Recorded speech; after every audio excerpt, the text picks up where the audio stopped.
ఇవాళ పంట బోనస్ పెద్ద బోగస్ అని ఎందుకు చెప్పిన అధ్యక్ష అంటే వాళ్ళ మేనిఫెస్టోలో 10 రకాల పంటలకి మేము బోనస్ ఇస్తామని చెప్పారు అధ్యక్ష. మరి 10 పంటల రకాలకి ఎక్కడిచ్చారు బోనస్? దొడ్డుబాట్లకు మీరు బోనస్ ఇచ్చిండ్రా?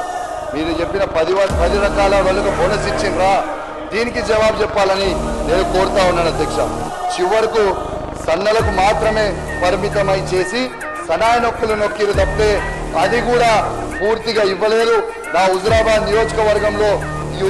నియోజకవర్గంలోనే ఎగ్జాంపుల్ చెప్తా ఉన్నాను అధ్యక్ష. ఇంకా పెండింగ్ బోనస్ రాక రైతులు చాలా ఇబ్బంది పడతా ఉన్నారు. దయచేసి ఇది రాజకీయ విమర్శ కానే కాదు, నాకు కింద రైతులు చెప్పింది మాత్రమే. వాళ్ళ గొంతుకగా నేను అసెంబ్లీలో మీకు చెప్తున్నా తప్పితే ఎవరిని విమర్శించడానికి కాదు, ప్రభుత్వాన్ని అసలే విమర్శించడానికి కాదు. నేను కేవలం ఏమైనా ఉంటే గిట్లా మీరు సరి చేసుకోండి అని మీ మంచిగా చెప్తున్నా తప్పితే నేను మిమ్మల్ని విమర్శించడానికి కానే కాదు అని చెప్పి సందర్భంగా తెలియజేస్తా ఉన్నాను అధ్యక్ష.